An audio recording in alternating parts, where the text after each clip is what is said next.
नमस्कार, टीव्ही 9 मराठीमध्ये आपलं स्वागत करते मी प्रज्ञा कुलकर्णी. हस्तक बुलेटिनच्या सुरुवातीलाच महत्त्वाची बातमी. अखेर चीनला शहाणपण सुचले. सीमेवरील तणाव कमी करण्यास तयार असल्याचं सांगण्यात आलंय. दोन्ही सेनांची कमांडर स्तरीय चर्चा पार पडलेली आहे आणि ती सकारात्मक झालेली आहे. पूर्व लडाखमधील तणाव निवळण्याचे प्रयत्न होत आहेत. तणाव कमी करण्याच्या मुद्द्यावरती चर्चा झाली. दोन्ही सेनांकडून प्रयत्न केले जाणार आहेत. भारतीय लष्कराकडून ही माहिती देण्यात आलेली आहे. अखेर आपण म्हणूयात चीनला उपरती आलेली आहे आणि शहाणपण सुचलेलं आहे. सीमेवरचा तणाव कमी करण्यासाठी तयार आहोत असं म्हटलेलं आहे आणि दोन्ही सेनांची कमांडर स्तरीय चर्चा ही सकारात्मक झालेली आहे. पूर्व लडाखमधील तणाव निवळण्याचे प्रयत्न सुद्धा होत आहेत. तणाव कमी करण्याच्या मुद्द्यावरती ही चर्चा झालेली आहे.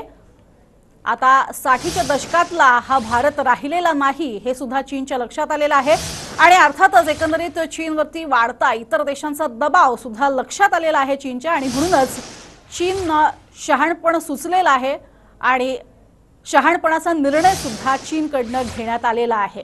दोन्ही सेनेकडनं महत्त्वाचे प्रयत्न केले जाणार आहेत आणि भारतीय लष्कराकडनं ही माहिती देण्यात आलेली आहे. सीमेवरचा तणाव कमी करण्यासाठी तयार आहोत असं आता चीनकडनं सांगण्यात आलेले आहे. अधिक माहिती घेणार आहोत. विनोद राठोड आमचे प्रतिनिधी आपल्या सोबत आहेत. विनोद, काय अधिक माहिती?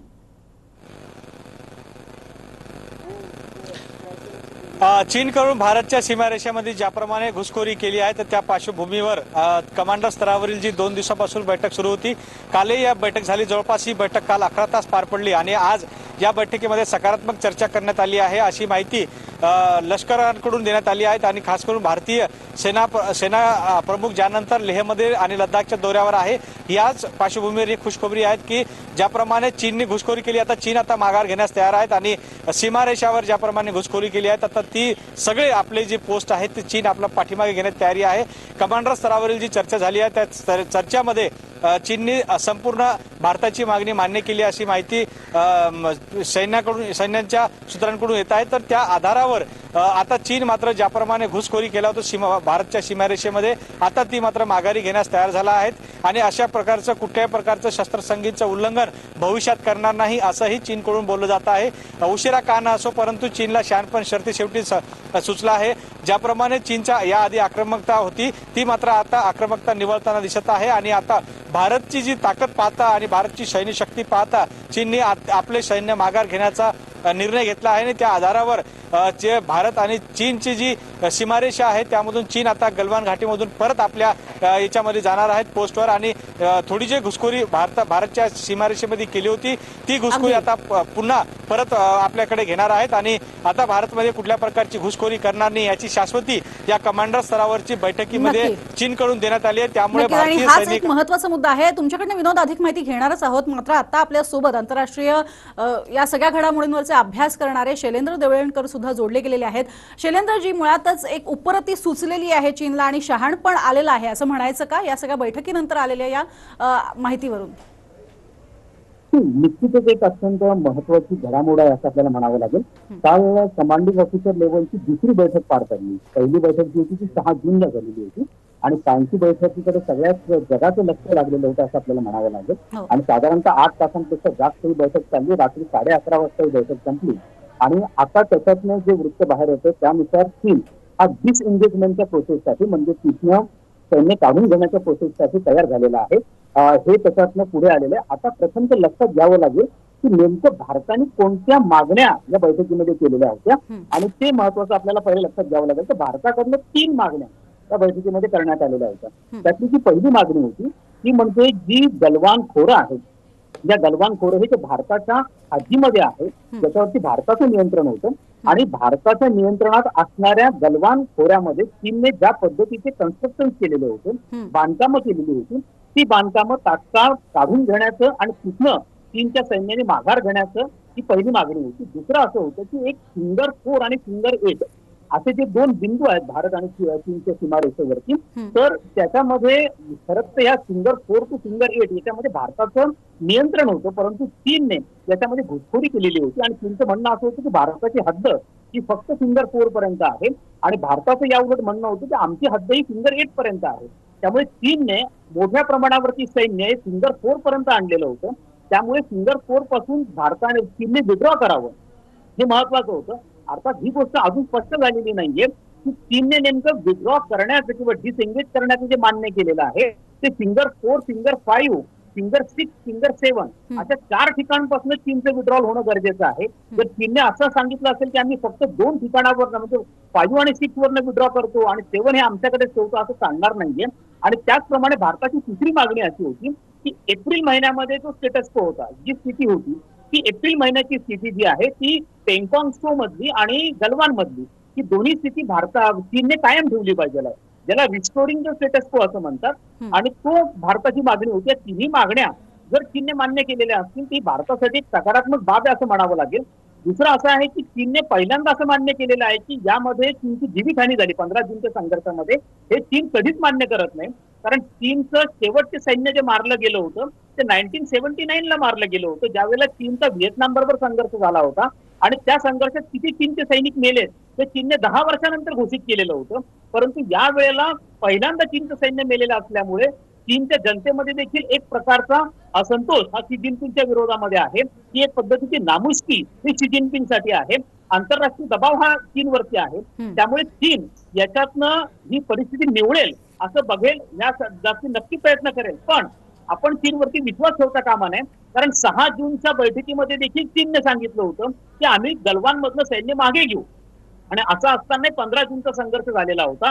त्यामुळे आपल्याला ही डिसएंगेजमेंटची प्रोसेस एकीकडे करत असताना गाफील राहून चालणार नाहीये. ज्या पद्धतीची सैन्याची कुमक आपण आता सीमेवरती वाढवलेली आहे, ज्या पद्धतीने आपण दौलत बेग ओल्डीचा एअर स्पेस जो आहे तो आपण ऍक्टिव्ह केलेला आहे, ज्या पद्धतीने आपण सैनिकी साधन सामुग्री सीमेवरती नेलेली आहे ती आपण कंटिन्यू ठेवणं हे गरजेचं आहे. त्याचप्रमाणे डिप्लोमॅटिक लेव्हलला कसा मार्ग काढता येईल हे बघणं गरजेचं आहे. आज 1 वाजता रशिया, चीन आणि भारताच्या परराष्ट्र मंत्र्यांची महत्वाची बैठक आहे. त्यामुळे राजनैतिक मार्गावरनं देखील प्रयत्न आपल्याला करावे लागतील. पण एक सकारात्मक बाब आहे, एक सकारात्मक घडामोड आहे. या दृष्टिकोनातून या सगळ्या गोष्टींकडे आपल्याला पाहता येईल. अगदी एक सगळ्यात महत्त्वाची बाब म्हणजे आपण जसा उल्लेख केलात की गाफील राहून चालणार नाहीये. यापूर्वीचा अनुभव जो आहे तो अर्थातच धोकेबाजीचा आहेच आहे. या अनुषंगानं आपण जर बघितलं तर खरंच चीननं आतापर्यंत माघार घेतली असं जरी म्हणत असतो तरी खरंच ही माघार असेल का? येत्या काळामध्ये चीनचं काही वेगळे पावलं जी आहेत ती आपल्याला पाहायला मिळू शकतात का? कारण आंतरराष्ट्रीय दबावामुळे कदाचित असा निर्णय तोंडेखला घेतलेला असू शकतो का, असं वाटतं का?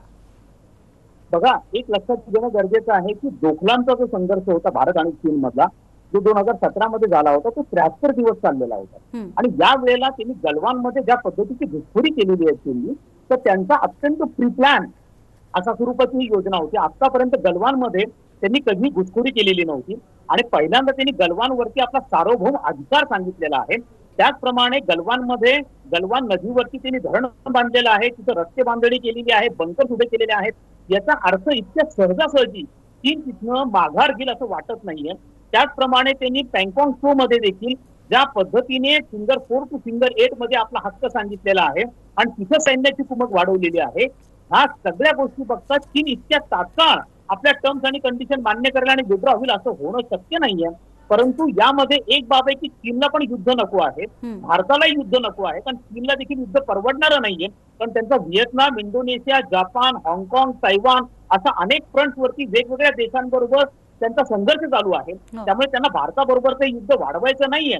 पण हे करत असताना त्यांना भारताला दबाव आणून भारताला एक मेसेज द्यायचा आहे की त्यांनी संपूर्ण पूर्व लडाखमध्ये ज्या पद्धतीच्या साधन संपत्तीचा विकास आपण केलेला आहे, ज्या पद्धतीचं बांधकाम आपल्याकडनं होतं आहे, मग तो लेह ते दौलत बेग ओल्डीचा रोड असेल किंवा दौलत बेग ओल्डीचा एअरपोर्ट ऍक्टिव्हेट करणं प्रकार असेल, या सगळ्या गोष्टी भारताने थांबवाव्यात.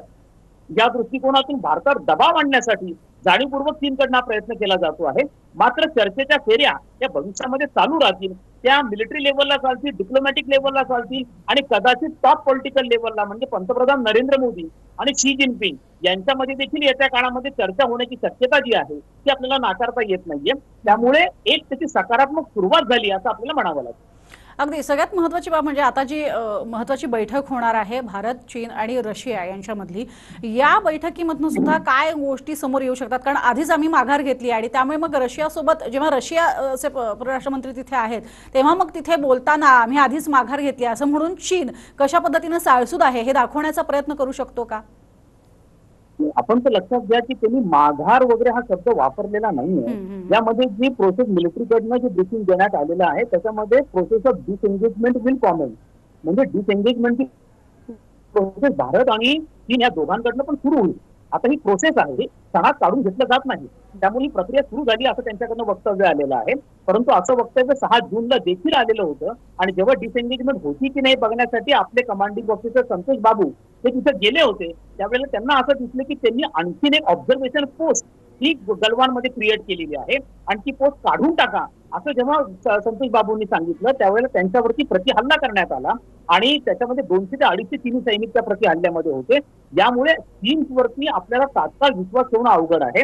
आजची जी बैठक आहे ही जी बैठक आहे जी रशिया भारत आणि चीन यांच्या परराष्ट्र मंत्र्यांमध्ये होणार आहे. या बैठकी ही दरवर्षी होणारी बैठक आहे. या बैठकीमध्ये शक्यतो द्विपक्षीय मुद्दे चर्चेला आणले जात नाहीत. या बैठकीसाठी जो अजेंडा होता त्यामध्ये प्रामुख्याने कोविड-19 ची चर्चा करायची आणि युनायटेड नेशनच्या स्थापनेला जे 75 वर्ष पूर्ण झाले त्यानंतरची दिशा यावर चर्चा करायचं ठरलेलं होतं. परंतु रशियाने मध्यस्थी केली आणि त्यांनी सांगितलं की लडाखचा जो प्रश्न आहे ज्याच्यावरनं भारत व चीनमध्ये संघर्ष निर्माण झाला आहे त्या प्रश्नावरती देखील चर्चा होऊ शकते आणि त्यामुळे आज याच्यावरती चर्चा ही होणार आहे. परंतु मी तसं तुम्हाला सांगितलं की या प्रक्रियेची सुरुवात आहे. निदान दोघांनी पण भारत आणि चीनने एक इच्छाशक्ती दाखवली आहे की आम्हाला संघर्ष आणखी ताणायचा नाहीये.